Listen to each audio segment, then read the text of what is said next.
PBF-supported programming.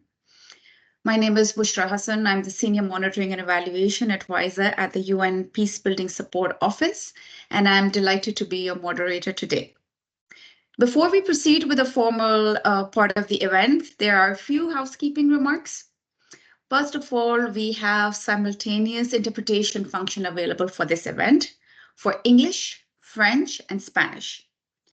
In order to access interpretation, please click on the More tab with the 3 dots that you have on the top panel of the MS Teams interface.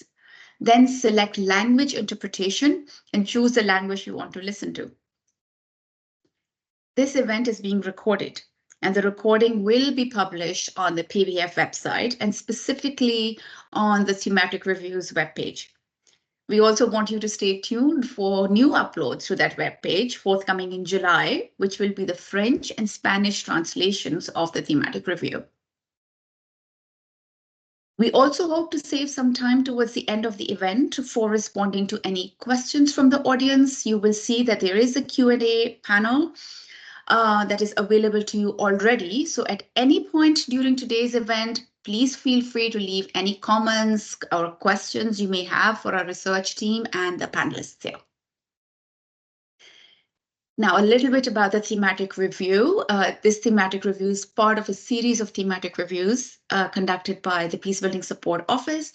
This one specifically is on the synergies between human rights and peacebuilding in PBF-supported programming. And it was commissioned by the UN Peacebuilding Support Office in partnership with OHCHR in Switzerland. And I would like to take this opportunity to express my sincere gratitude to our partners for supporting this initiative. This study was led quite ably by the team from the UN University Center for Policy Research. You will be hearing from them soon. This review outlines programmatic best practices and also lessons learned, drawing on examples from 92 peacebuilding fund projects spanning 45 countries and territories between 2017 and 2022. In addition to these 92 projects, the review also conducted primary research in 3 case studies. One in Colombia, one in the Democratic Republic of Congo, and also a thematic case study focused on hate speech. We are very excited today to be learning from the research team with their presentation of key findings and recommendations from the review. This will be followed by a panel discussion with quite esteemed UN and CSO practitioners within the human rights and peacebuilding space. We are very lucky that they have joined us today. Now, I would like to pass the floor to the Assistant Secretary General for the Peacebuilding Support Office, Elizabeth Spehar, for her opening remarks. Thank you so much, Bushra. I hope you can all hear me well. Yes. All okay? Great. Wonderful. Well, look, I'm very pleased to be here this morning to open this virtual launch event on the synergies between human rights and peacebuilding thematic review that Bushra has already very nicely outlined. A review that is focused on PBF supported programming, as she also mentioned. This is something that has been worked on over the past months and has just concluded and is now being presented to you for the first time. I wanted to start out by confirming the fact that at PBSO, we're very committed to learning in the space of building and sustaining peace. And thematic reviews are one of the vehicles that we do have, particularly in terms of the PBF support, to do that learning and to share our results with the wider peacebuilding community. So this year, as Bushra has also mentioned, with many thanks to our partners, OHCHR and Switzerland, as well as the UNU CPR research team, we had as a goal to learn more about the synergies between human rights and peacebuilding, and not just in a theoretical way, but really what it means in practice when you're talking about peacebuilding programming. I wanted to remind us that in the various twin resolutions that have come out from the Security Council and the General Assembly here at the UN on sustaining peace over the past years, it has been repeated every time that development, peace and security, and human rights are interlinked and mutually reinforcing. And in fact, through our support work, through the Peacebuilding Fund in particular, we've seen how, on the one hand, human rights perspectives and tools can complement and enhance conflict prevention and peacebuilding strategies, and also, on the other hand, how peacebuilding programs can help to advance human rights. I also wanted to recall that as of early 2018, the Secretary General, as part of his efforts to advance his sustaining peace agenda, basically carved out a role for our office, PBSO, as the so-called hinge between the peace and security pillar and the other pillars at the United Nations, including the human rights pillar. I think that this hinge function that the SG has conferred to us makes PBSO an even more critical actor in that space of the intersection between human rights and peace building, and the collaboration that needs to happen within the UN and obviously beyond to link those two fields. And of course, we do so primarily at PBSO through the Peacebuilding Fund programming that's financed in response to country demand. As you're going to hear in a few minutes by our more detailed briefers, the PBF has supported a wide variety of initiatives that involve human rights over the years. This is understandably and obviously often involved OHCHR as implementing partner, but these programs have also involved many other entities across the UN system, such as UNDP, UN Women, and others.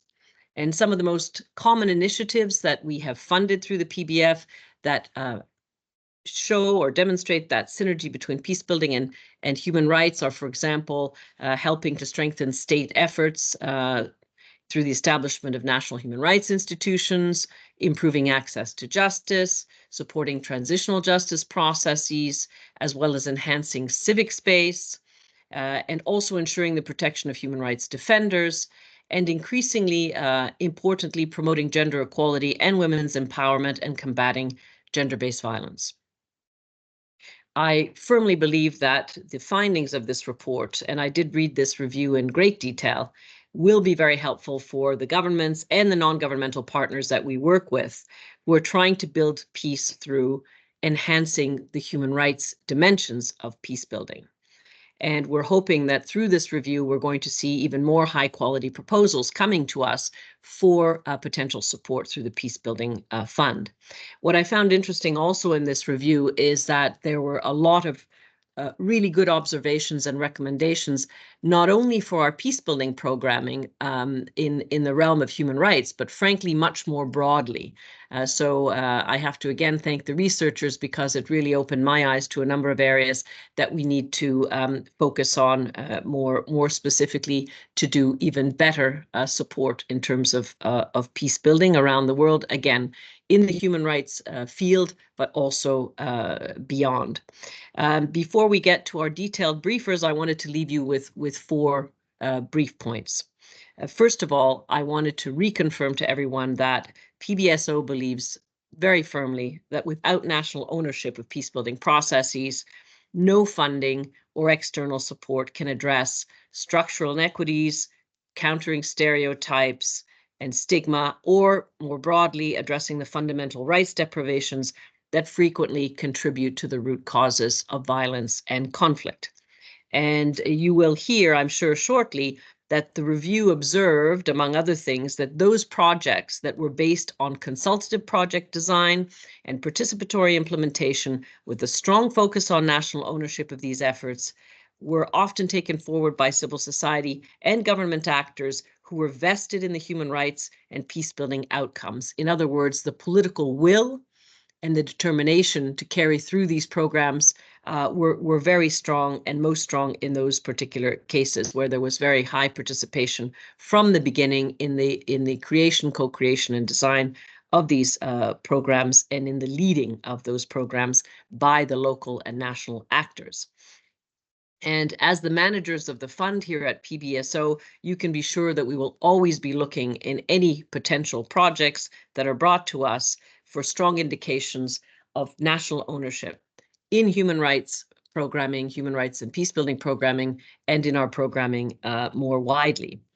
Secondly, I wanted also to confirm that for PBSO, it's absolutely critical that we invest ever more in making sure that different parts of the United Nations system work together cohesively in the peace-building space, and not least in this space where we're trying to build those synergies between human rights and peace building. I can tell you that this is something that is a huge priority for our Secretary General, and indeed for our member states, who are constantly asking us to ensure that there is better coordination, cohesiveness, and non-duplication of efforts within the UN system when it comes to peace building and sustaining peace.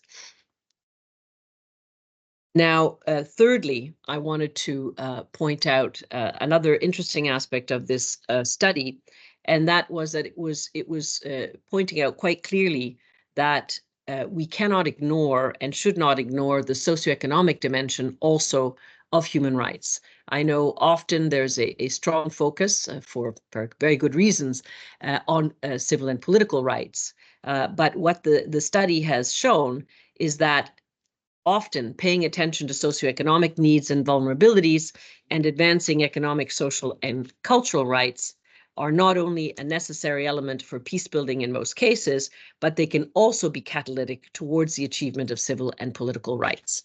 So there was a strong call in the review, as you will hear, for better focus on and incorporation of work on social and economic rights, and also finding a better way to track that in peace building programming, including the programming that we support at the PBF.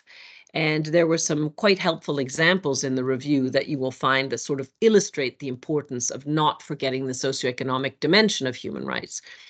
For example, there were some examples showing how meeting basic livelihood and family care needs were a prerequisite for encouraging women's participation and leadership in justice and political spheres in Colombia. There were also examples of how attention to women's working conditions and pay played an important part in shifting community norms on gender equality in some provinces of the DRC. So a very interesting dimension of this study.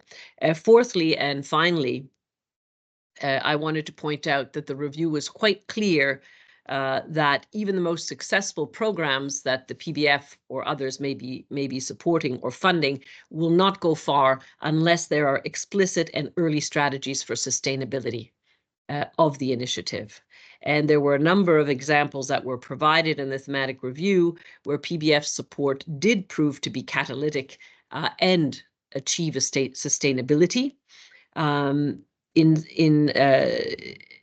sometimes it was through investing in what we would call capacities for change and helping to seed local ownership. So very, very important to embed the work and the goals of these programs in local institutions, be they state institutions or civil society institutions.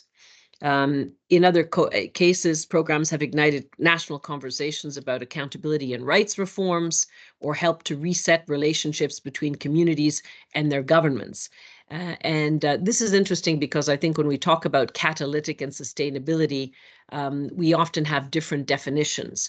I think one can achieve sustainability and a catalytic effect of peace-building programming in many different ways. I think we need to kind of talk about that more and map that out more. Again, important for human rights and peace-building work, but also peace-building more broadly. The review did, however, also point out a number of cases where the fund's support was perhaps a little bit too short-lived, and therefore it, to some degree, compromised the possibility of sustainable outcomes. So for us, it's been also, again, a really good learning experience to see both the very positive examples and some of the examples that had more limited results in terms of sustainability. And I do want to assure all of you that for PBSO, this issue of sustainability is absolutely critical.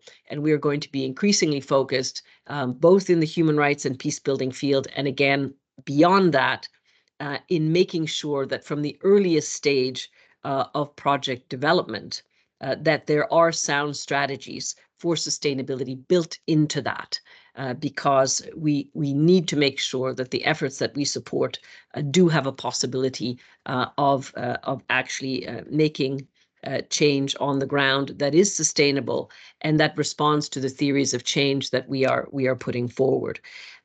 So in concluding, I just want to again really emphasize that for PBSO, the element of learning while we are doing is extremely important.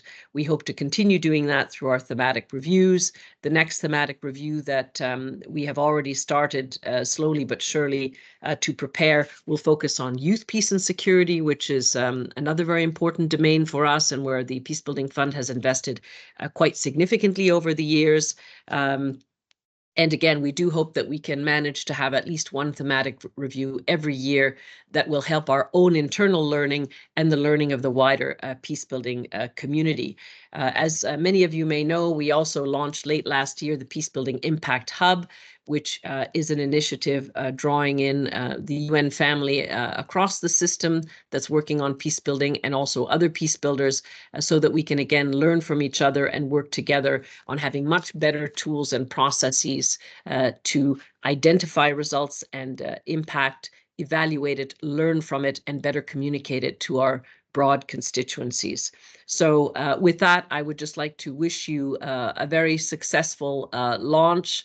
I'm sure that it will be extremely interesting to hear in detail from our briefers on the more granular aspects of the report. As Bushra was saying, the intention is also to have some time left over towards the end for Q&A. I will have to leave you now because I have another event coming up in a few minutes, but it's been a delight to be here and I'm very proud to have launched this latest iteration of our thematic reviews on an extremely important topic, and that is the synergies between human rights and peace building. So thank you so much, and I wish you a very good continuation. Thank you very much, Elizabeth, for your insightful remarks and your leadership on this review and on the learning and impact measurement agenda overall. Thank you. Thank you, Bushra. Thank you, everyone. Bye-bye.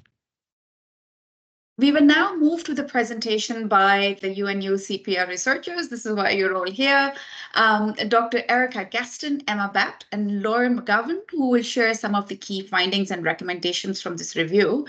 Let me just take some time to introduce them to you and also to express our gratitude to the researchers, not just the ones that you're seeing here today, but the entire UNU CPR team for their hard work on this quite complex research initiative. Dr. Erica Gaston is a senior advisor in UNU CPR's New York office and is head of the Conflict Prevention and Sustaining Peace Pillar, a human rights lawyer by training. Prior to joining UNU CPR, she worked for more than a decade in human rights and protection documentation, advocacy and promotion, and in civil society support on these issues in conflict-affected countries. Dr. Gaston was a project manager and lead researcher for this review, as well as the prior PBF thematic review on climate security and peace building, and the ongoing thematic review on youth, peace, and security. Emma Bapt is a research associate supporting UNU CPR's Geneva office and the conflict prevention pillar at UNU CPR New York, with research focused on human rights and peace building and peace and security dynamics in the Security Council, General Assembly, Peacebuilding Commission, and other UN bodies and policy processes.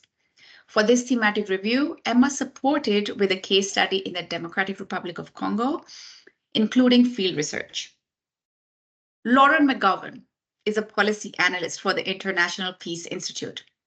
Lauren was recently a Conflict Prevention and Sustaining Peace Global Fellow at the UNU CPR and supported with research for the hate speech case study in this thematic review.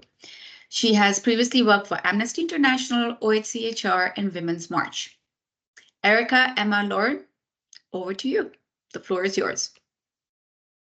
Wonderful. Thank you so much, Bushra, for that kind introduction. Let me just go ahead and share my screen and we'll jump right into it. You've kindly done all of the introductions, so I'll just skip through, but just to say that this research has been the product of about a year and a half of research, so we're really excited to get to share it with everybody today. I hope you can all see my screen. So just to kick things off, how do we think about this review? As was already introduced, these thematic reviews are an annual learning exercise. The idea is to take stock of lessons learned and best practices, identify gaps in future directions. This review is no different in terms of it has a similar aim. Although, as Bushra already hinted, the scope is quite expansive, looking at 92 projects, 3 case studies. I'll get into more than a dozen different thematic areas covered that were implemented in some 45 countries and territories. It's taking all of that in stock. It's a little bit, how do you kind of get your mind around it? What are we learning from this?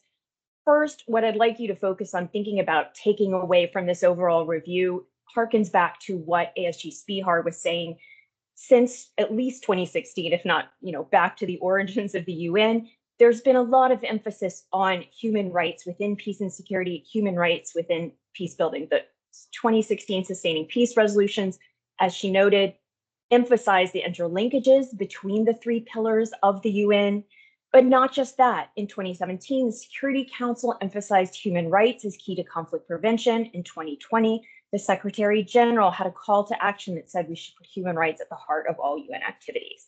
So the first way that we think about this overall review and the analysis of the projects is it's a little bit of taking stock on those overall high-level commitments. This is only one sample of work, but it's an illustration of how we're seeing commitments to integrate human rights within peace building in practice.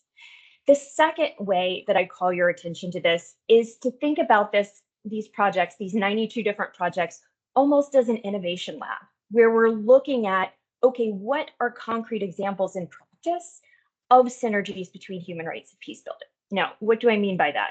There's been a lot of academic literature, there's been a lot of policy papers that talk about the different ways that human rights can contribute to conflict prevention or sustaining peace.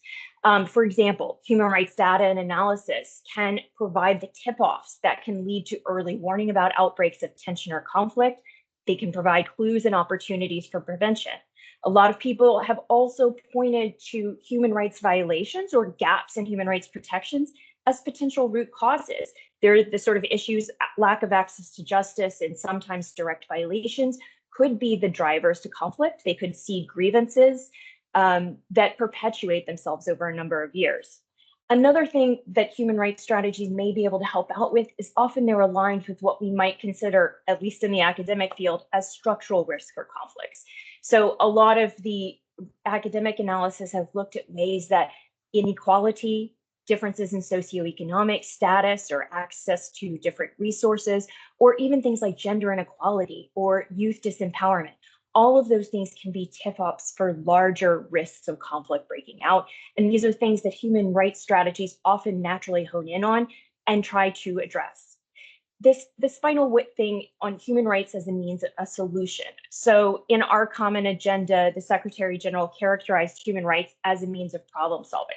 And this is also something you hear a lot, that human rights can not only spotlight issues that lead to early warning, it not only can point out root causes of conflict that need to be addressed, but also that human rights strategies and tools offer a way that you can potentially address or respond to some of those issues. So they're a pathway towards conflict prevention and resolution.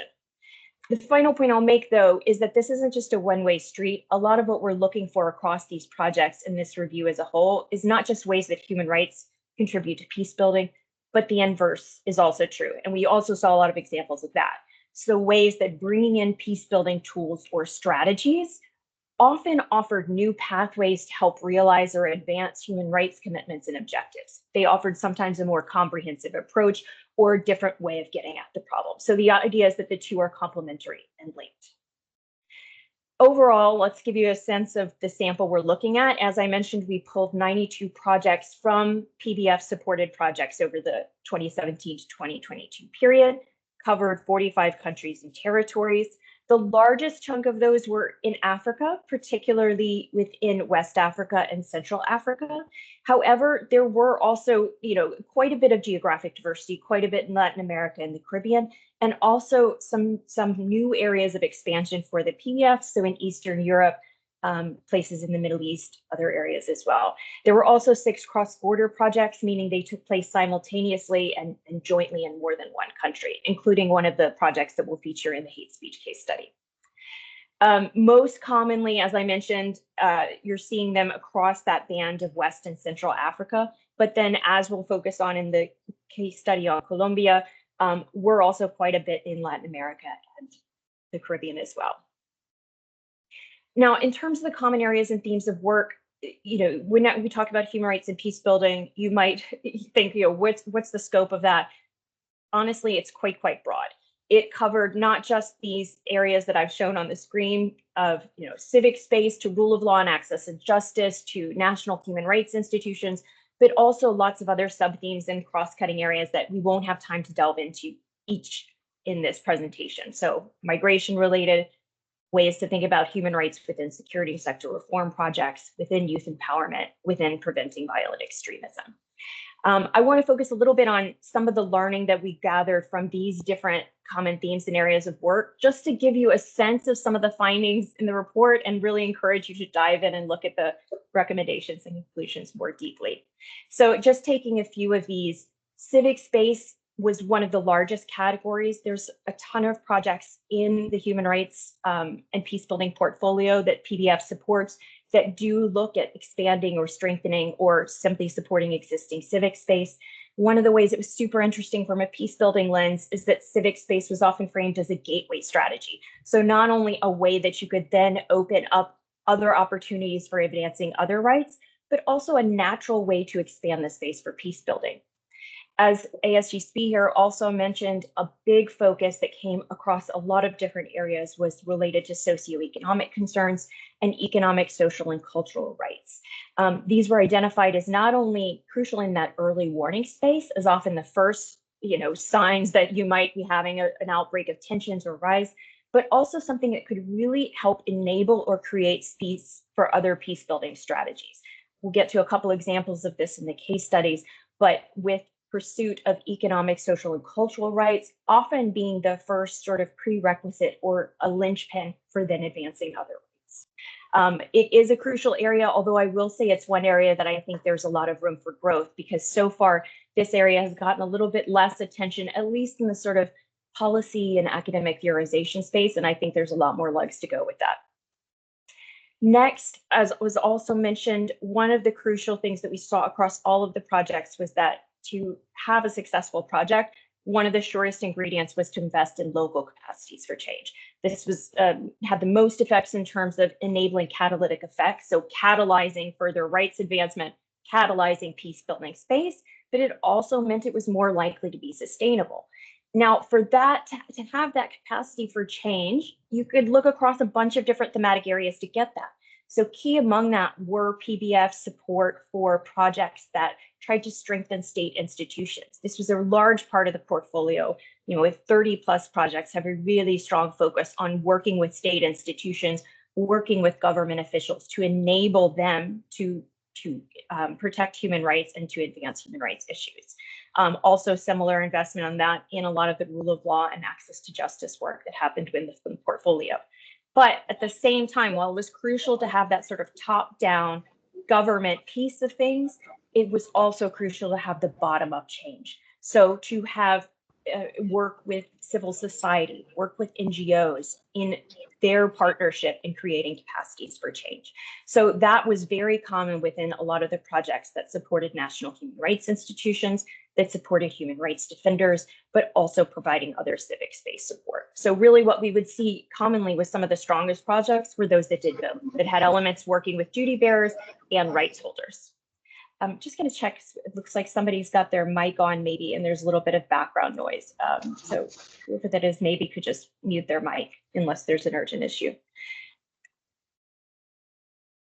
Okay, so going forward, the other key aspect that we tried to look at within this overall review, as I mentioned, was looking not just, okay, how are we advancing human rights, but how are we doing so as an integrated approach? Are we seeing an integration or a complementarity between human rights and peace building, not just the two things kind of happening independently of each other? And we did see this across a lot of the areas. I will say some of the areas were stronger than others. Some of the projects were a little bit more focused on conflict prevention than they were having fully integrated human rights strategies, although there was some present in all of them. Please do look into the report for kind of more in-depth analysis on that. Also, in terms of forward-looking, how do you get that really well-integrated, balanced approach? One of the strongest, strategies for that was investments in human rights capacity. So by that, it could be the collaboration between peace and development advisors and human rights advisors at a country level. It could be because special joint units were created, for example, in the DRC, between peacekeeping and human rights officials. It could be because different agencies or NGOs collaborated in ways that brought their complementary human rights and peace building expertise to bear, or again, that partnership with national institutions and really tapping into local human rights and peace building. But really those investments in human rights capacities were one of the strongest indicators leading to a successful project. The other factor that we looked at, and I won't get into depth here, but just to flag it in the report, we did look at other ways that different human rights standards or system practices were reflected in some of these projects, and in tips for how to maybe strengthen that going forward. So one of the key areas we looked at, for example, were how the projects, where relevant, were taking up the human rights due diligence policy, which applies when UN activities are involved with non-UN security forces. There were a number of examples of projects that might be relevant for an HRDDP analysis. Overall, what we found is that there's still mixed uptake on HRDDP within the peace building field. This is not just within our sample, but something that experts said is true broadly, and something that I think, when we think about going forward and improvements in the field, it's not just, okay, we need to check this box and apply this standard more fully. But a lot of what experts encourage was that thinking about human rights due diligence and this HRDDP policy, not just as a standard that we have to fulfill, but as a way to think about programming, as a way to take risks into account and develop more integrated strategies and develop more fulsome responses. So really taking that on board with the project design is not something that's just, an obligation, although it is for UN activities, but it's also something that's a way to substantively strengthen the program. And then final kind of point on this, and then we'll jump into the case studies. I want to come back to the point I made earlier, where we want to think about these projects almost as an innovation lab. How are they providing concrete examples of human rights supporting peace building and conflict prevention, or vice versa? And we saw a lot of this across the sample. So, thinking about human rights violations or gaps contributing to root causes, this was something that came out very prominently in the projects that considered economic, social, and cultural rights, that looked at where there were gaps in provision of access to justice, really contributing to seeding grievances and some of the other root causes. We also saw a lot of examples of human rights data and analysis contributing to early warning. So the hate speech projects were really on the front edge of this. Lauren will get into more of that, but also other projects. So human rights documentation and monitoring, for example, by human rights defenders or NHRIs, were often really the first warning signs that were contributing into the overall conflict prevention system. And then finally, human rights as a problem solving. Again, we really saw a lot of examples within the strengthening state institutions of national ownership of these different human rights strategies and toolkits as a way to respond to problems. So we would see in some of the projects, state of government officials would say, look, we know we've got an issue with accountability. We know that this is holding us back in terms of our peace building goals. And we see this project as a way to demonstrate to the public, to the population, that we're taking efforts to get better, and it's going to help us move to our conflict resolution goals. So this is really something that the human rights strategy is also the same with national human rights institutions. Many of the transitional justice projects viewed as a way to not only identify the problem, but create and ignite a process that could lead to stronger conflict prevention going forward. Now, with that, I'll jump to the case studies. I'll briefly introduce the Colombia case study, although I'm not the author. Unfortunately, the authors and those who conducted the field research couldn't join us. And then I'll turn to Emma and Lauren on the DRC and the hate speech case studies for that. So for the Colombia case study, let me just give you a little bit of background for those of you not familiar with the Colombia context. And I'm lucky that we also have another speaker joining us from Colombia with much more expertise than myself. But to set the stage, in 2016, the Colombia government and the FARC rebel group signed a peace agreement with the potential to bring to an end Latin America's longest running conflict. And within that agreement, ideas about human rights, about accountability were baked in. So there were central provisions in the agreement on transitional justice, on rural reform and equity, and on increased participation for women, for minorities, for vulnerable groups. And so as a result of this strong anchorage, nearly everyone we spoke to emphasized that human rights and peace building go hand in hand in Colombia. They're absolutely inseparable. This makes this, I think, in some ways, one of the strongest examples we see of what we mean by synergies between human rights and peace building. So looking at some of the PBF projects that were supported here, 3 of them were really centrally focused around supporting the Truth Commission, and also not just its processes and development and its research, but also its outreach to conflict-affected communities. And this support to the Truth Commission, it was about advancing justice and accountability. It was about meeting those human rights objectives, but it was also a way to realize the commitments of the peace agreement, which lent it credibility and legitimacy, and is key to then expanding it and expanding the peace process.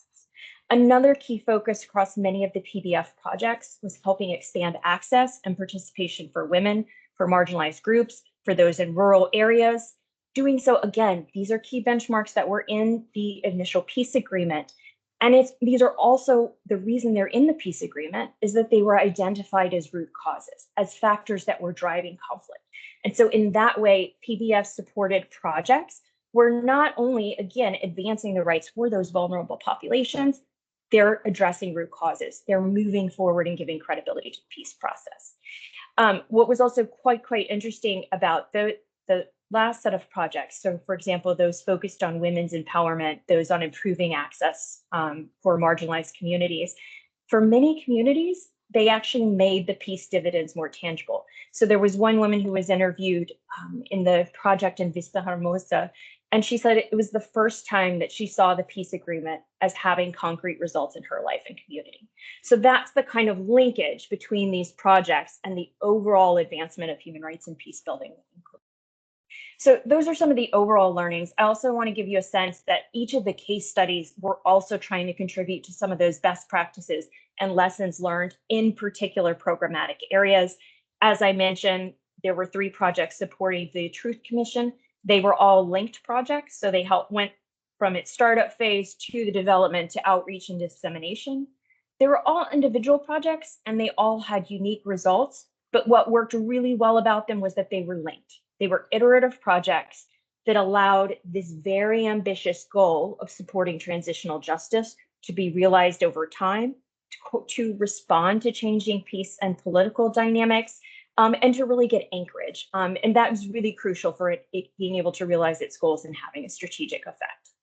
Second, as I mentioned, many of the projects sought to improve women's participation or those of marginalized groups. And what we really found about those projects, and what was emphasized by many of the implementing partners and beneficiaries, was that although many of them had an outward goal of advancing women's participation in civic and political life, what needed to happen first was to address their basic needs, address their family care needs, address healthcare needs, enable them to address first those socio and economic rights and issues that they were facing, and that then became a linchpin for working on other rights and getting them into participating in other parts of civil and political life. And then one last key thread that ran through several of the projects, and I take this more as a lesson learned than something that we in the field want to work on more. A lot of the projects tried to support peace building and human rights efforts in areas where threats from non-state armed groups were a real factor, in areas not fully in state control. The few projects we reviewed in this, they weren't finished yet. The results were still preliminary. And honestly, these were innovative strategies in really tough areas. So I wouldn't say there's hard learning coming out of this yet, but the findings in Colombia suggest this is a really crucial priority that we need to think about more in the field more broadly. With that, I'll turn over to Emma on DRC and then to Lauren. Thanks, Erica. So the DRC presents a very different context from Colombia, one of continuing conflict in the east and continued instability in the Kasais and southeastern province of Tanganyika, which are regions which experienced an eruption of conflict in 2016, known as the Kamina-Saku conflict. 3 of the 4 PBF projects we examined in the DRC were implemented in these regions, and specifically in a context of peacekeeping transition, as MONUSCO had either recently transitioned or in the process of transitioning out of these areas. The fourth project we looked at was implemented in a remote area of South Kivu in Eastern DRC and focused on empowering women in a mining community and preventing gender-based violence. These 4 projects cover key areas of work and learning for synergies between human rights and peace building, both in the DRC and beyond. First, human rights objectives, particularly transitional justice, may gain more traction when embedded within a peace-building approach. What's notable about the Pajor and SS-CAT projects that were implemented in the Kasais is that these appear to reignite transitional justice conversations, both at a local and national level, and in large part because of the more multidimensional peace-building oriented approach that they took on. Grounded in locally administered community consultations meant that these projects were able to gain more buy-in and have a greater effect overall, both on social cohesion and reconciliation. These 2 projects were also not focused only on transitional justice issues, but were actually nested within a larger project approach that also worked on justice reform, community rehabilitation projects, and income and economic recovery activities. And in this sense, this multidimensional programming really created the crucial stability and the space for the transitional justice consultations to sort of take effect. We also found the inverse to be true. In the DRC, we see that peace-building tasks and functions may work better when nested in human rights-centered initiatives. You can go to the next slide. In the SS-CAT project, following the Pajor project, an additional component was added, which was the reintegration of ex-combatants from the Kamwina Sapu conflict. Interviews had suggested that this process of reintegration went more smoothly and was more likely to be durable because it took place within a broader project that was centered around accountability and reconciliation. Which leads me to my last key point, which is that peace building and human rights capacities and infrastructures can be even more important in times of mission transition. As mentioned, 3 of the 4 projects took place in the Kasais and Tanganyika, where MONUSCO had recently withdrawn or was in the process of doing so. And as with the example of the reintegration of ex-combatants, we did see actors in projects were absorbing some of the mission's key functions and tasks. However, the caution going forward will be to make sure that sufficient support can continue to enable these functions, while also being mindful of the logistical and operational constraints that come from mission transitions. The 4 projects, as with Colombia, also offered some best practices and lessons learned. I'll give you a couple of them here. Coming back to the 2 transitional justice projects mentioned, there had been in previous years efforts for a truth and reconciliation process in the DRC. But many of these efforts had struggled to realize their objectives, were mostly top-down and centered on a national approach to transitional justice, or were frustrated by larger challenges in the DRC context.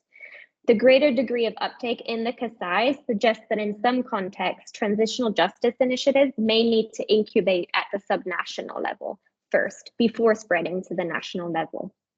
Another best practice, and similar to some of the lessons learned from Colombia, was again the iterative nature of the Pajor project that led to the follow-on SS-CAT project, helping to consolidate gains from this first sort of components and initiatives to the second, and to increase sustainability. The project in South Kivu also offered some important learning. It was the first of its kind to address gender-based violence in the region, and was credited with remarkable social mobilization and normative change in a short period of time. And part of this was thanks to the project's balanced approach, which worked with both duty bearers and rights holders to try and shift perceptions and identify concrete changes for women's working conditions, for example, through salary increases. But the remoteness of the area of implementation for this project did lead to several challenges, including gender norms, which raised questions about its sustainability. But nonetheless, the project did appear to have some strong achievements, at least in the immediate phase. The last point I'll leave you with relates to the HRDDP policy. The DRC has been sort of a test case for HRDDP in many ways, originating out of the experience of the MONUSCO mission. But even in a country like DRC, where there's a lot of experience and a lot of expertise with the policy, Not all those in the peacebuilding community seemed either fully aware of the policy or thoroughly integrated it in their programming. So we're thinking about moving forward. I'll end here and pass on to Lauren on the hate speech case study. Thanks so much, Emma. So our final case study examined PBF programming to counter hate speech and, to a lesser extent, disinformation. So just to provide one line of context, hate speech and disinformation have gained increasing attention given their association with outbreaks of violence and also human rights violations, including, for example, in Myanmar and Cote d'Ivoire and Guatemala and elsewhere. And so as a result, we see that programming efforts to counter hate speech have really gained increasing attention in the human rights and peacebuilding field, including within PBF programming. So our sample looked at these 12 different projects, which span 15 different countries, including, as Erica mentioned before, one cross-border project in the Western Balkans. We see, as we examine the programming, that because hate speech tends to spike in electoral contexts and has the potential to trigger violence, several PBF projects aim to counter hate speech in the context of elections. These and other projects also looked at how detecting hate speech and disinformation could help to inform and enhance national early warning and response mechanisms. In addition, we also had a number of projects which were focused on empowering youth to combat hate speech as well as disinformation, given that youth may be more vulnerable to the effects of these than other groups. In addition, we saw that addressing gender-based hate speech was a common theme across the projects, especially the PBF projects taking place during electoral contexts, as hate speech is often directed at women seeking public office, which can result in lower levels of participation, both as candidates and in the voting process more broadly. We also saw that hate speech can be related to or used to exacerbate ethnic, religious, or political divisions.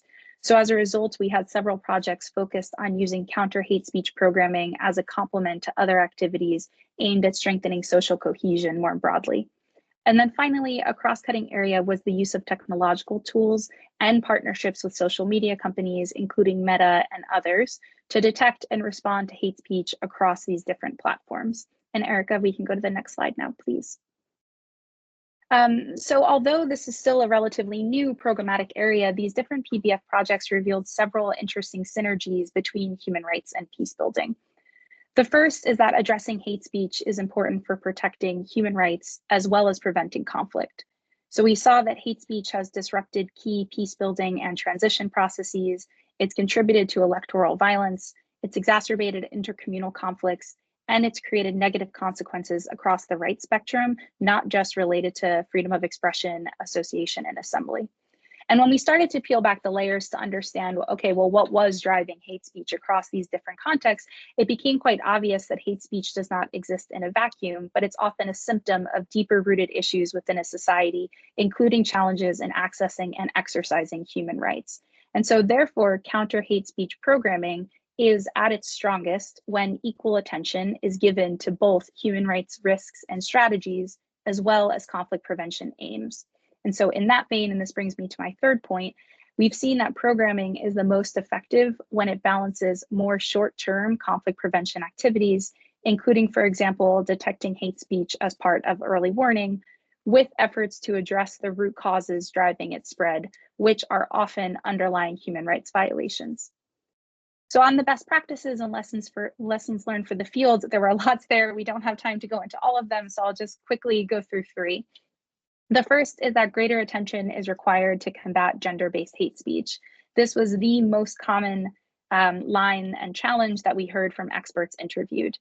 One best practice that we've seen coming up involves the capturing of disaggregated data, not just on gender and sex, but also other identity factors.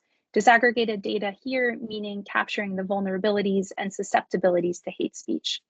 This helps to inform project design to ensure that counter hate speech programming is one, targeting the populations most responsible for spreading hate speech, as well as the populations most vulnerable to it. The second is the need to reinforce attention to root causes of hate speech, particularly in programming that seeks to empower youth.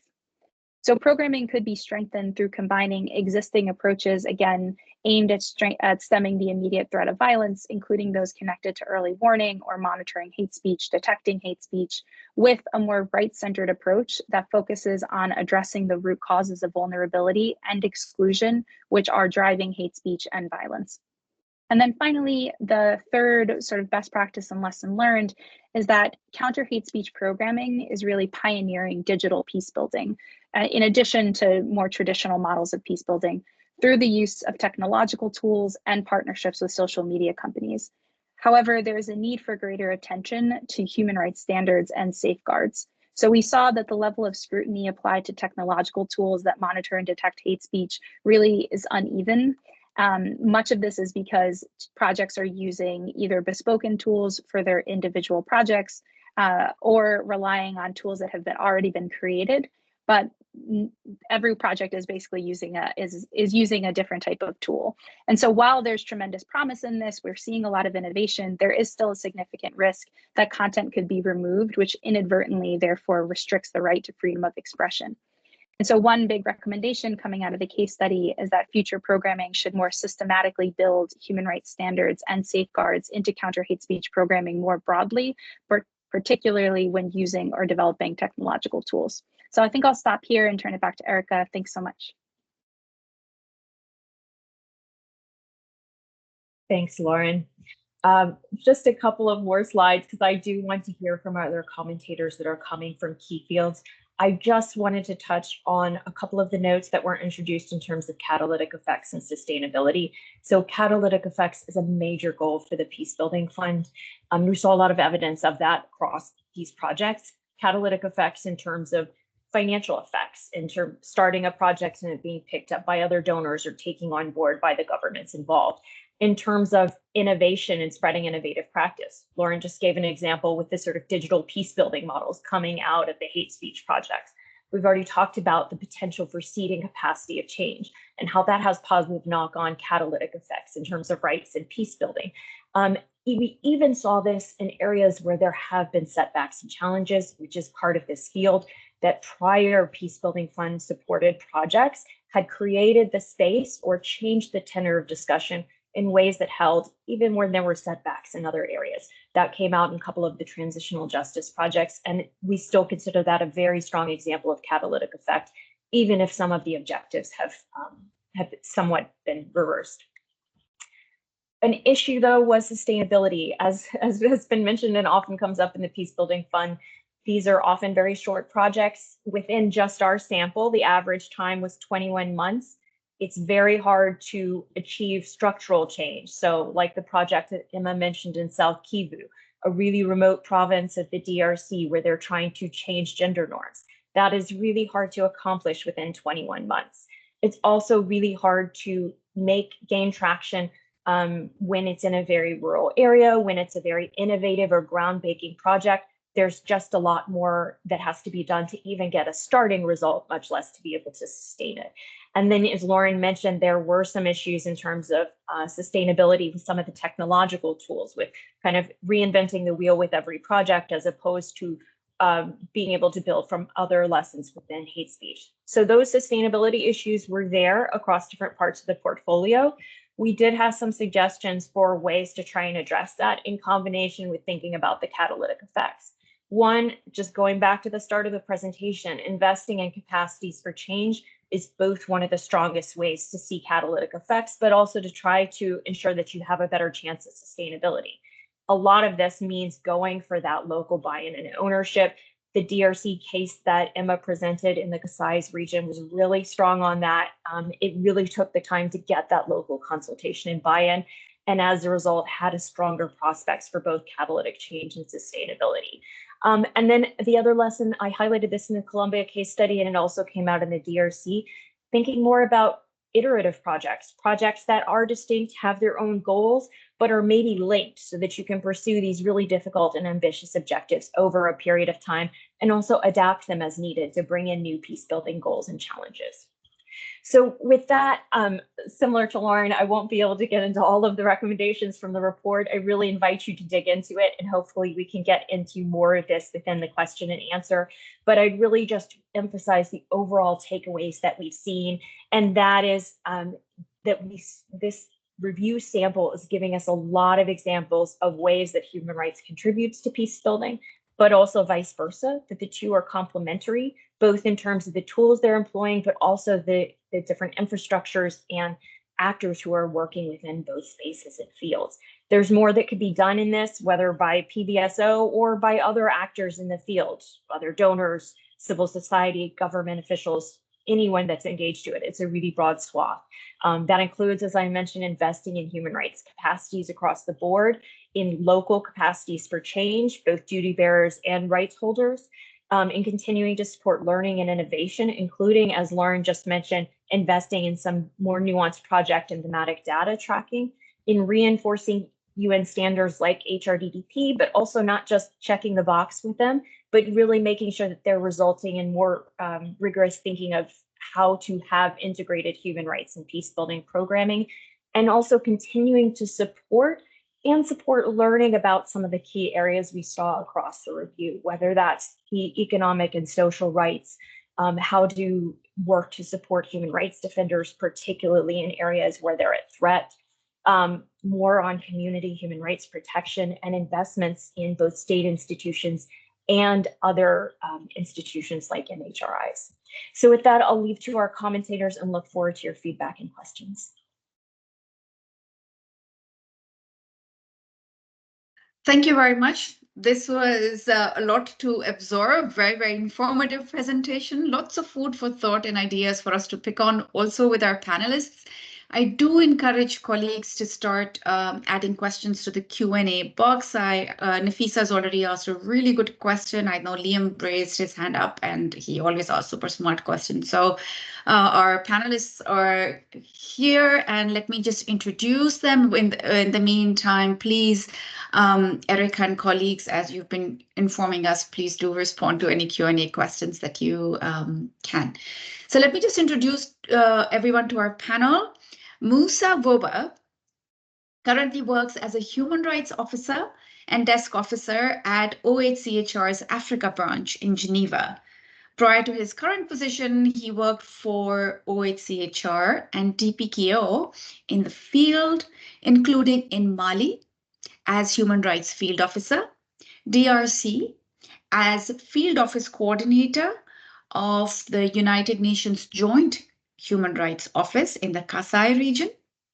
He was also in Chad as team leader of the GS Sahel Joint Force Human Rights Compliance Framework Project, and Mauritania, as human rights advisor to the G5 Sahel Executive Secretary. We're very happy to have Musa with us today. Maverick Cabrera Balieza is the founder and chief executive officer of the Global Network of Women Peace Builders. She is one of the 2 civil society initiators of the Women's Peace and Humanitarian Fund and a board member of the Generation Equality Compact on Women, Peace and Security and Humanitarian Action, representing GNWP and the Beijing +25 Civil Society Coalition on Women, Peace and Security, as well as Youth, Peace and Security. Christelle is joining us today. She's the director of the Department of Human Rights Africa at the Danish Institute for Human Rights.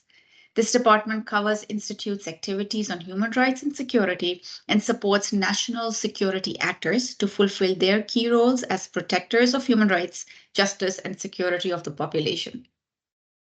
Christelle has extensive experience working with national human rights institutions, state actors, and civil society to promote and protect human rights within a national context. Arnaldo Enriquez. He is the manager for Ecuador at the Norwegian Refugee Council. He is a lawyer specializing in legal criminal institutions and recently worked as a manager of Western area of Colombia, being responsible for the operation in the departments of Colombia, Pacific Coast. He also previously worked in the public sector as director of the Land Restitution Unit in several departments of Colombia, being responsible for forming the land restitution policy in favor of the victims of land dispossession in Colombia.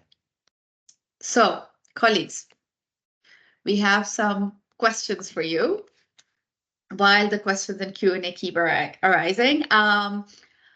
Musa, I'm going to start with you. Now, PBF supported a transitional justice project in the Kasai region of DRC, which you supported in your previous role. So this project we saw demonstrated impressive peace-building gains in a relatively short amount of time, with human rights at the center of project design and implementation, something the ASG also referred to as the importance of having human rights from the design stage.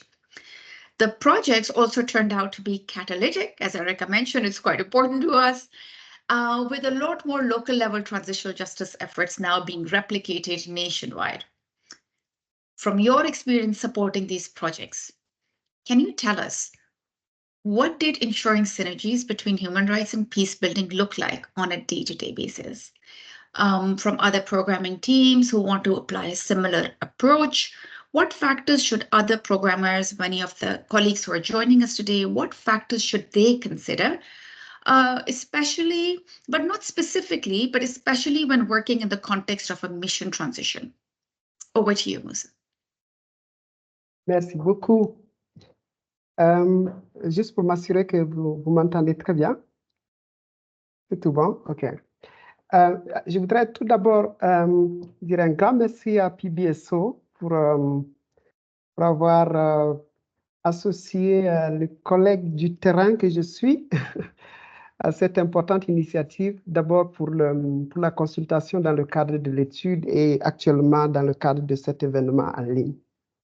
Avant de commencer, je voudrais aussi dire que pour avoir eu l'occasion de travailler sur le terrain dans une région qui a été impactée par un conflit violent au Kasaï, et pour avoir participé à la conception et un peu à la mise en œuvre de deux projets, le PAJUR dont les consultants ont parlé, et SS4, j'ai en fait pu constater comment, à quel point les droits de l'homme et la consolidation de la paix sont intimement liés.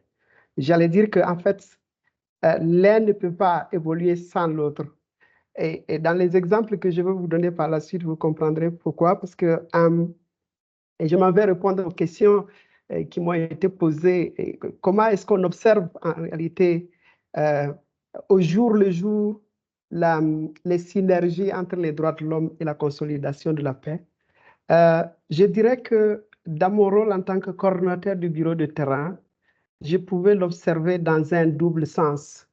Le tout premier, c'est en tant que bureau des droits de l'homme, mon travail était d'assurer que, en fait, les initiatives qu'on saisisse les opportunités des initiatives de consolidation de la paix pour faire avancer l'agenda des droits de l'homme.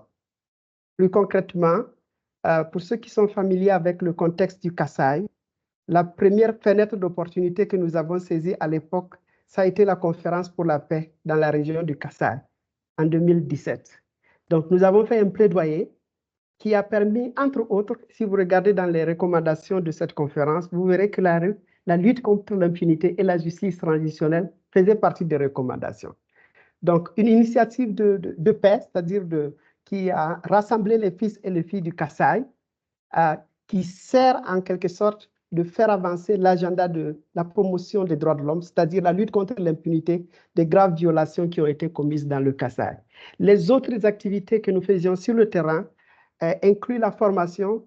Il y a des comités locaux de dialogue qu'on saisit pour aider en termes de capacity building, de renforcement de capacité, pour s'assurer que toutes les initiatives de paix qui sont mises en œuvre dans le contexte de relèvement, de sortie de crise dans le Kasaï, prennent en compte les dimensions des droits de l'homme.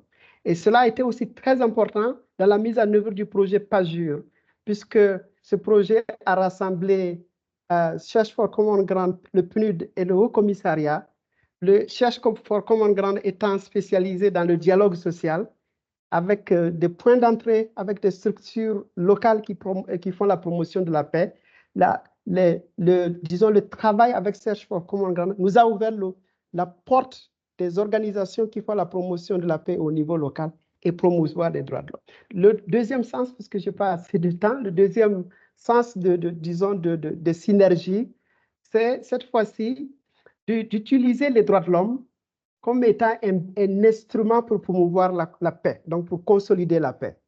C'est dans ce contexte qu'on utilise notre travail en tant que droits de l'homme, c'est-à-dire de collecte de l'information, d'appui à la justice militaire dans la conduite des enquêtes pour aider à faire avancer l'agenda de la paix. Pour ceux qui connaissent la région du Kasaï, une des raisons du conflit qui a impacté gravement cette région, c'est l'impunité, c'est le mépris des droits de l'homme. Donc, utiliser les droits de l'homme pour faire avancer la cause. Et c'est le rôle que nous avons joué dans le cadre du projet PAJUR, puisque nous étions chargés de mettre en œuvre le volet justice transitionnelle et en collaboration avec les autorités, le travail de justice transitionnelle qui a été fait, c'est un travail qui est conçu pour la région, c'est-à-dire qui tient compte des réalités locales. Et ce qui est très intéressant, et l'équipe a très bien souligné, c'est que cette initiative qui était à la base locale a produit un résultat, c'est-à-dire les consultations populaires, dont les résultats ont permis de mettre en application, de créer une commission provinciale vérité et réconciliation. Donc, cette initiative locale a inspiré le niveau national qui a décidé de lancer un processus global. Donc, je pense que c'est une très bonne approche dans la mesure où dans un pays comme la RDC, qui était un continent, c'est difficile de concevoir un mécanisme qui prenne en compte toutes les réalités. Donc, partir de la base, ça peut aider effectivement à corriger les lacunes, puisque au niveau national, depuis 2003-2002, toutes les initiatives de justice transitionnelle n'ont pas fonctionné. Et pour terminer, puisqu'il me reste que 2 minutes, qu'est-ce que je peux dire pour les autres équipes de programmation qui souhaitent appliquer une telle approche? Je voudrais peut-être donner quelques éléments qui me semblent très importants. Le premier élément, c'est la confiance. Pour moi, c'est très important. La confiance d'abord avec les acteurs qui sont les titulaires d'obligations, l'État. C'est important de créer un environnement de confiance. Et pour un bureau comme les droits de l'homme, ceux qui ne comprennent pas très bien notre travail pensent que ça se résume dans le naming and shaming. Ça va au-delà. Et donc, arriver à créer la confiance avec les autorités, d'une part, et avec les autres partenaires impliqués dans la mise en œuvre du projet. Pour le cas du Kasaï, c'était le projet PAJUR, c'était le PNUD et Cherche pour Common Ground et les droits de l'homme. C'est un élément très important pour la réussite de l'approche. Le deuxième élément qui me semble très important, c'est l'appropriation nationale. C'est faire en sorte que les processus soient conduits par les autorités elles-mêmes, avec la participation de tous les acteurs nationaux qui sont concernés. Et pour ce qui est des consultations pour la justice transitionnelle au Kasaï, ce que nous avions promu, c'est de faire en sorte que tout soit dirigé par le gouvernement provincial et que derrière, le Bureau des droits de l'homme en premier, le PNUD et le Cherche pour Common Ground viennent pour appuyer. Donc, si vous regardez tous les documents qui ont été produits, vous ne saurez jamais que c'était des documents produits par nous le faisons pour aider les autorités qui avaient le lead. Et nous, dans notre rôle de soutien technique, et grâce à PBSO et le soutien financier qui a accompagné.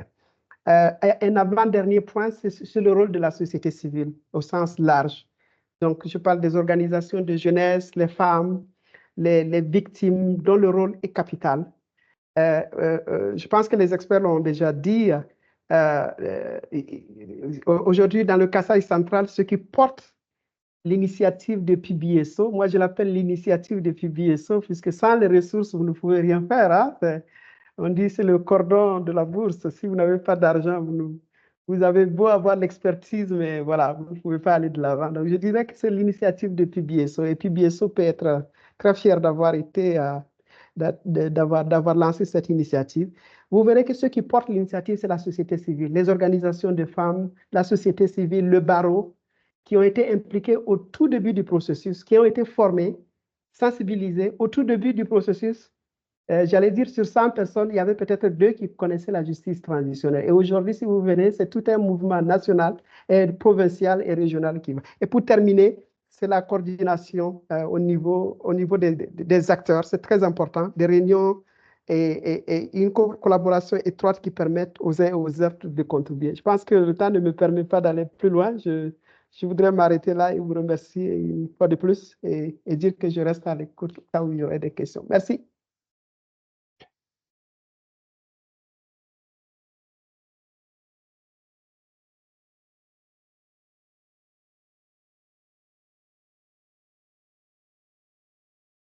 Thank you very much. I had turned on interpretation, so I needed a few seconds for that. Thank you so much. Hold on, let me turn off interpretation.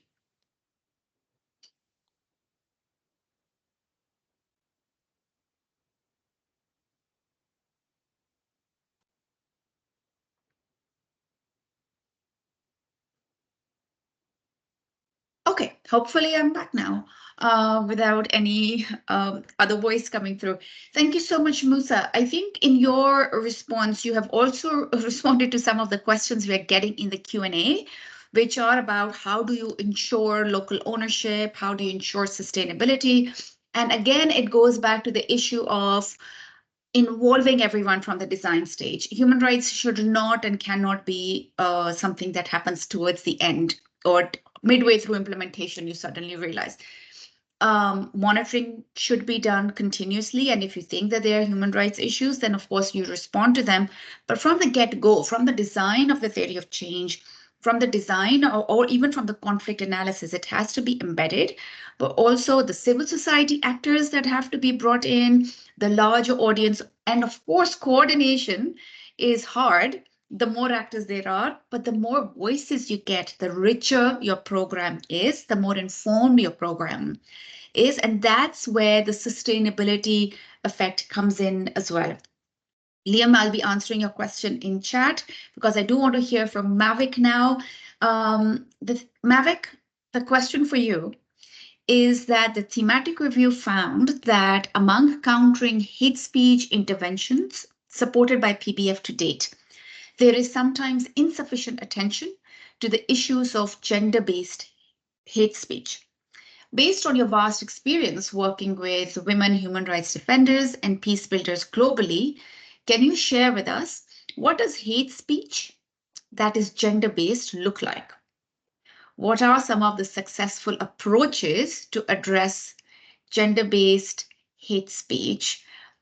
While you think of your answer, I also say that Erica's team already showed us that hate speech is really not, it doesn't happen in isolation. It is a symptom of larger issues in that context. So Mavic, over to you. Thank you so much, Bushra. Can you hear me well? Can you hear me well? Yes, perfectly. Okay, great. Thank you. Greetings, everyone, from here in Istanbul.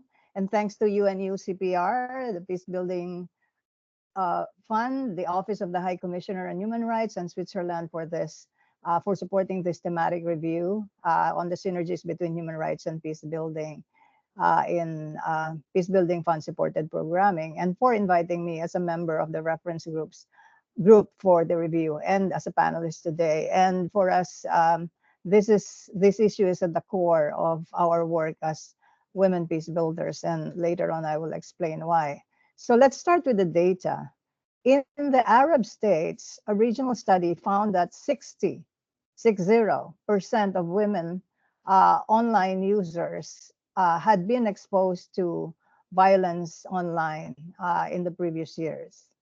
In Uganda, this is 2.5 years ago, so the data might have changed, and I'm sure it has increased.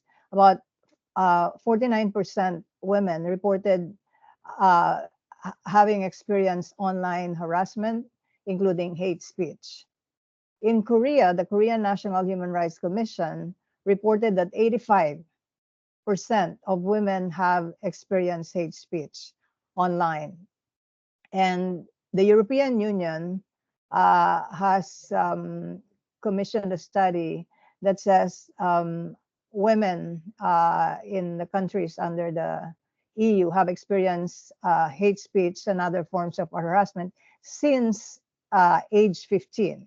So since teenage years, including having received explicit and offensive sexual messages. There are some studies that report that women are 6 times more likely to be subjected to hate speech and other forms of violence than men. So what does this mean?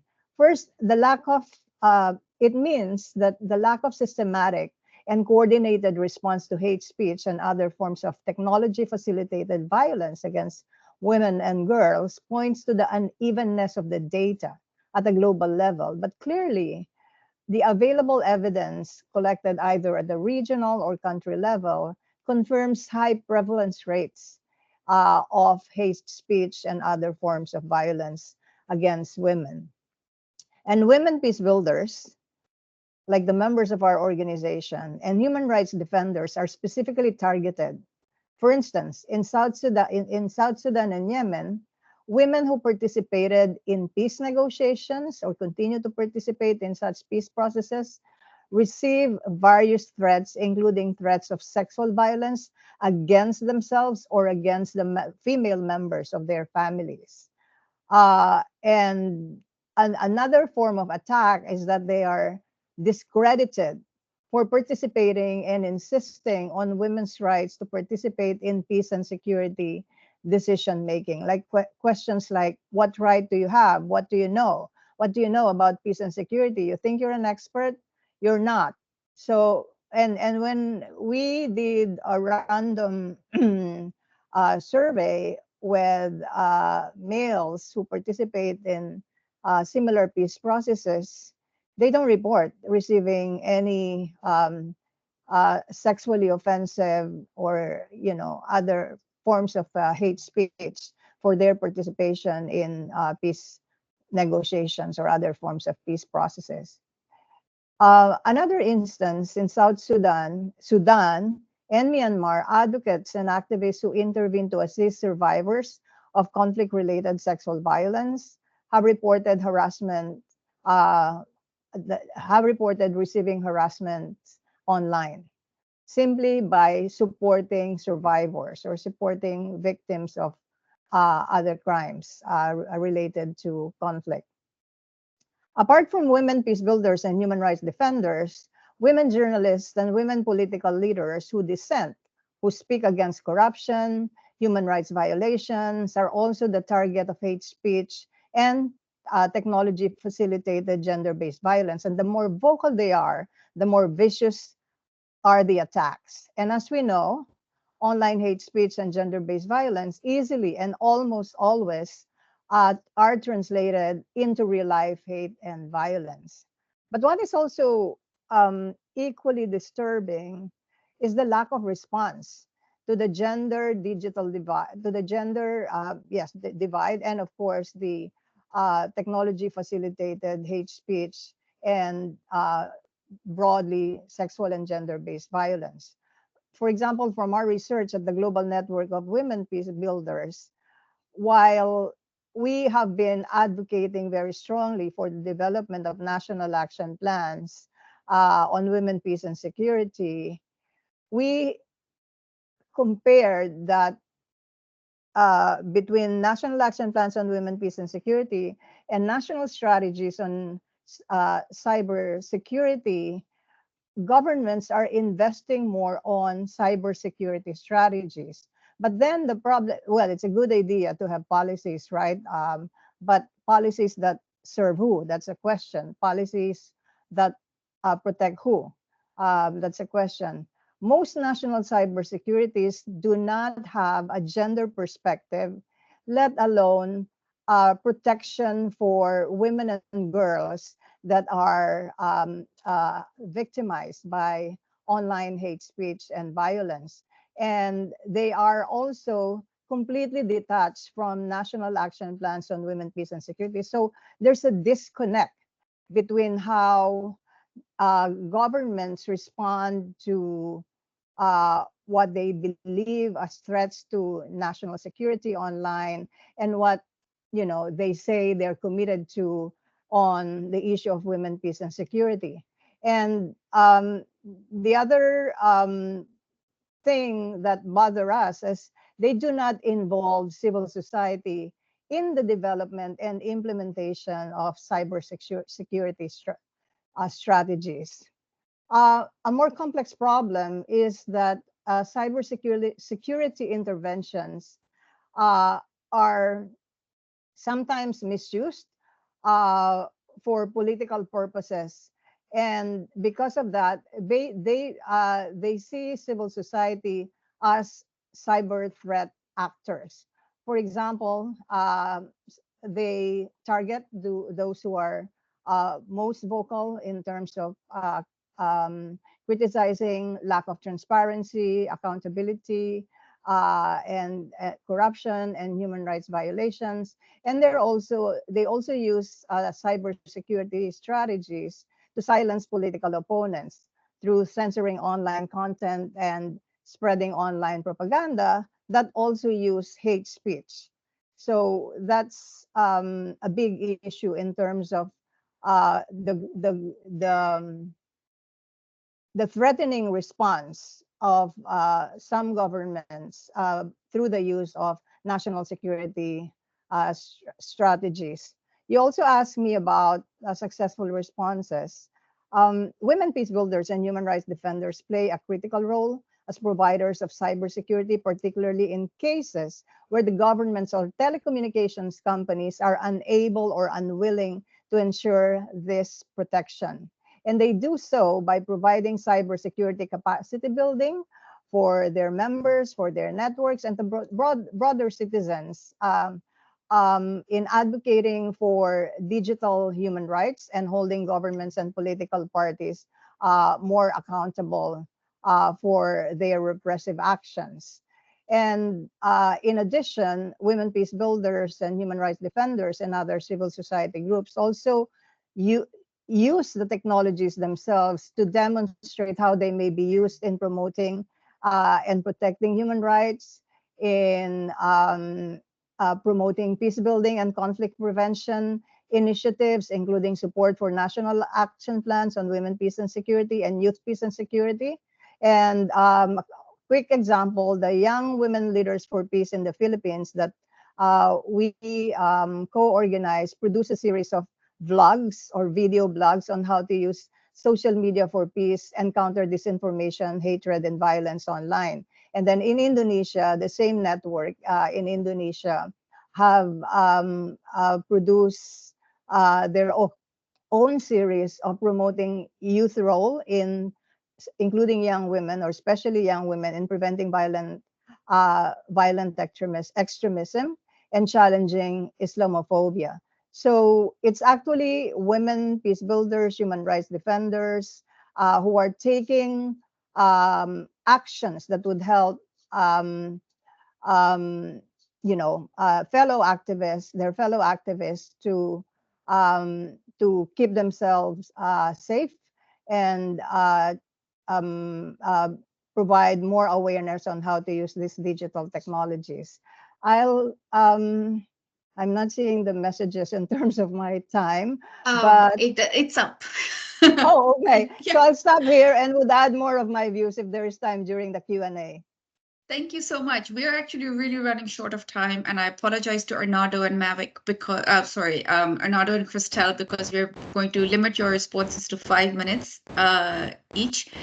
Now, Arnaldo, it's actually really important what you're going to be responding to, because peace dividends and employment is a very important part of PBF.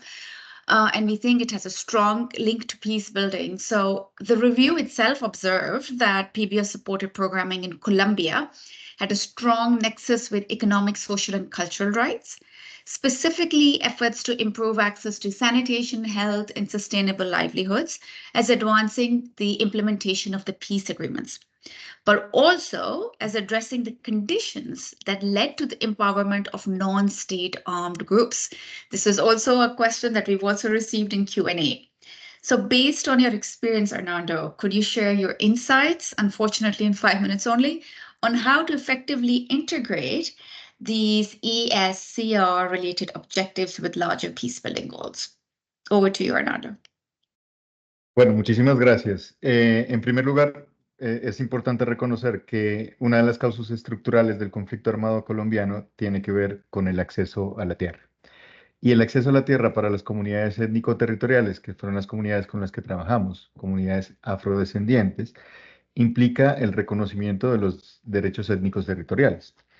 Eso significa que la tierra no se concibe como un patrimonio, como algo privado, sino que le pertenece a toda la comunidad y tiene unas condiciones de inejenabilidad, imprescriptibilidad, o sea, son tierras que son de la comunidad. El derecho territorial es conocido, digamos, para las comunidades como un derecho fundamental, como un derecho humano, dado las injusticias históricas, la colonización, el desposeimiento, digamos, como el despojo de las tierras y los territorios. Y esto, pues, obviamente le impide a las comunidades desarrollar sus propias necesidades e intereses. En este contexto, el acceso y la administración del territorio significa el acceso a todos los recursos bajo la visión de las comunidades étnico-territoriales. Y esto significó en el proyecto que, pues, obviamente, si no hay posibilidad de acceder a la tierra, se necesitaba abordar este tema como una problemática para la construcción del acceso a otros derechos económicos, sociales y culturales, y también a la contribución de la construcción de paz. El objetivo fue transformar conflictos, promover estrategias de autoprotección, fortalecer a líderes y lideresas jóvenes afrodescendientes en el norte del Cauca, que es el departamento donde se implementó el proyecto. Los principales logros del proyecto, porque fueron muchos, pero los más, digamos, los más reconocibles respecto a este tema fue una consolidación de una escuela de guardias. Esta fue una iniciativa comunitaria, es una guardia indígena, una guardia afrodescendiente, perdón, que estableció mecanismos propios y ancestrales de protección. Hizo defensa ancestral del territorio, de sus usos y costumbres. A través de estas autoridades étnico-territoriales se resolvieron conflictos del territorio entre personas dentro del consejo comunitario y también con personas externas sobre situaciones de linderos, situaciones a veces de hurto, de tensiones presentes a nivel territorial. Estas dinámicas de la Guardia Indígena también permitieron a ejecutar algunas acciones de protección por presencia. La presencia de la Guardia permitió inclusive en algunos escenarios negociación con actores armados que hacen presencia en el territorio y, lo más importante, generó un rol para la comunidad, para esta Guardia Indígena, perdón, Guardia Afrodescendiente en la protección territorial del territorio. Eh, Después tuvimos unos consejos de protección y la vida, y aquí es importante porque es el nexo con los derechos económicos, sociales y culturales, porque fueron espacios de encuentro entre líderes, principalmente lideresas, líderes jóvenes, en el que se expusieron, se analizaron situaciones críticas en materia de autoprotección, se identificaron algunas situaciones que estaban generando recrudecimiento del conflicto armado y unas situaciones a nivel comunitario e institucional que debían ser abordadas. Posteriormente, estos consejos de protección de la vida y el territorio vincularon actores estratégicos a nivel institucional, principalmente autoridades locales, autoridades regionales y autoridades nacionales, incluida la Unidad de Víctimas, el Ministerio de Interior y, bueno, otras instituciones creadas a partir de los acuerdos de paz, de los acuerdos de negociación entre las FARC y el gobierno. Y en ese diálogo se identificaron necesidades de la comunidad e inclusive se establecieron algunas visitas a terreno. Estas visitas fueron acompañadas particularmente con la Guardia Indígena, por lo que se generó, digamos, ese escenario de seguridad que les permitió el diálogo entre actores comunitarios, actores institucionales y pues obviamente organizacionales a través de instituciones como NERCI y otras organizaciones que participaron en estos espacios. Adicionalmente, a través del quilombo de sanación de la mente, el cuerpo y el espíritu. El quilombo es una palabra que representa una reunión que vinculaba a mujeres, jóvenes y comunidad de LGTBIQ+, para analizar situaciones de violencia basada en género. Estas organizaciones pudieron establecer una ruta de atención a las mujeres y a las personas víctimas de violencias basadas en género, una atención psicosocial de manera individual y comunitaria, un restablecimiento emocional, la armonización de la mente, el cuerpo y el espíritu, que es la atención, una ruta de atención a estas situaciones de BBG desde la visión de las comunidades y las autoridades étnico-territoriales. El proyecto posibilitó que las comunidades participaran de manera significativa y relevante en las decisiones que obviamente les afectan respecto de su acceso al territorio y respecto al acceso a otro tipo de derechos económicos, sociales y culturales. La comunidad fue gestora de su propio desarrollo. Eso es súper importante. Y más importante aún, las mujeres y los jóvenes fueron quienes lideraron las iniciativas, fortalecieron los roles de liderazgo y generaron una fuerza que impulsa el cambio del territorio. Esto también implica un relevo generacional de la lucha por el derecho al territorio y los derechos económicos y sociales, porque particularmente encontramos a veces comunidades que están tan debilitadas que los jóvenes no hacen parte de estos espacios de liderazgo y por ende se pierde ese relevo generacional. Perdón, me pasé 34 segundos. Muchas gracias.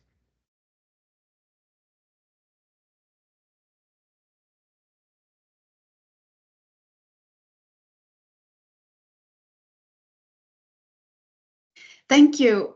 Thank you very much. I recently heard this really good quote, which is, talent is universal, but opportunity is not. And that's something that young people around the world are feeling more and more every day. And that kind of disparity, I believe, is one of the key factors in being an impediment to peace work and peace building in context. Thank you so much, Orlando, and for being so meticulous about your own time management.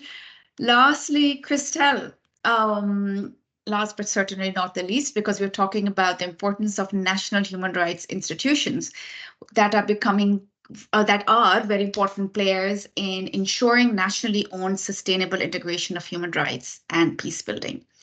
In your opinion, Christelle, why is the integration of human rights and peace building work is important? What can it achieve that an approach with just one of the two cannot do? Why must we merge them together? Can you share with us some examples of how exactly national human rights institutions support such integrated approaches? And such a complex question with 5 minutes. I apologize for that, Christelle. Thank you. I will try to do my best. First of all, thank you for giving me the opportunity to talk and for this very amazing report. I think it comes with a lot of clear definitions and recommendations. So thank you for this work. And then to the question, when we work on peace building, it is essential to have human rights as a core element to protect and promote human rights of the population and making sure that this is not overlooked in the peace building. In this, national human rights institution can play an important role in ensuring the nationally owned sustainability integration of human rights and peace building work. The report speaks about the nexus between human rights and peace building, which is an important way of looking at conflicts and post-conflict situations. What is the role then of an NHRI? The National Human Rights Institution is an independent state institution whose mandate is to promote and protect human rights within a country. NHRIs are to comply to the Paris Principles that measure their performance and of independence and efficiencies. NHRIs hold government and duty bearers accountable. They are also the link between the national human rights enforcement and the international human rights system. And I would like to go into what the Paris Principles are, but I think I will skip it and move on. At conflict or political insecurity times, NHRIs are under a great deal of pressure, and the Danish Institute of Human Rights increasingly witnessed this trend. NHRIs that are under this pressure comply to the Paris Principles criteria plays an important role in the country. First of all, they are critical to re-establish the certain social trust, including conflict situations. NHRIs through monitoring and documentation the human rights violation, but often they also mediate between actors, playing an active role in the peace building. One example could be right now in Mali, due to the security situation, the state of emergency, the security, the terrorist groups, the international and national civil society organization, and limited access and limited mobility. But the NHRI of Mali, who is seen as an independent with an A status under the Paris Principles, are in some, not all, but sometimes in a situation where they can monitor and report on the human rights situation on the ground. So right now, in Mali, the NHRI are one of the few institutions who have who with capacity to monitor the human rights situation in the country. Not always, but sometimes. Furthermore, the NHRIs regularly facilitate dialogue between civil society and security actors. It is not without difficulties, and it's not everything that's reported, but at least a national-owned institution is talking about human rights and protection of the population in Mali. The Danish Institute of Human Rights supports NHRIs, our sister organizations, as we over the years had witnessed the crucial role of the NHRIs plays in strengthening accountability, enabling linkage between the community, the civil society, and the state actors. And that way, creating a space for peace building and human rights in focus. And I'm almost done, sorry. We will have many. We have many years of experience working with NHRIs, and they also play an important role in generating space for local dialogue and supporting conflict prevention. As they're a state institution, the government are often more accepting of dialogue with NHRIs, where we today see a shrinking space for civil societies in many countries. While NHRIs are not immune to undue political pressure, we believe that supporting NHRIs resilience is a fundamental for creating dialogue and building bridges. This is why we are committed to continue supporting NHRIs in their human rights and peace building work. And I wish to take this opportunity to bring to attention the work of the NHRIs and join us in supporting our sister organizations, particularly in times of conflict, to ensure that they have their independence and resources to carry out such an important role, including in the peace building process. And I will stop here. Thank you. Wow, thanks so much, Christelle, both for your patience, for being the last one, and also for keeping it so short. Really, really appreciate it, Christelle. Also want to thank all of you who've been sending questions in Q&A. As we can see, we don't have time for actual conversations, unfortunately, but we have tried our best to respond to as many questions as we could. Keep them coming. Please go through the report at your leisure. And with this, we have come to an end of today's event. Thank you so much to our dear speaker and panelists, and to all of you who listened in today and who asked those very challenging sometimes, but interesting questions. I also want to give a special thanks to Negina Haitoba-Kuminachi, who manages all of our work on thematic reviews and has steered this report since its conception, with a multitude of other actors across the UN, as well as the peer reference group. Thank you, Negina, also for choreographing this event and for steering all of us through this and all the other thematic reviews that we do in PBSO. We hope all of you enjoyed this fruitful discussion and will be applying some of the lessons and good practices that were shared today in your respective work. Please do visit our PBF website, un.org/peacebuilding, for more information about this thematic review, the past ones, and all the future similar initiatives. Thank you for your participation and have a good rest of the day or evening, depending on where you are. Thank you, colleagues. Thank you, everyone. Bye. Bye.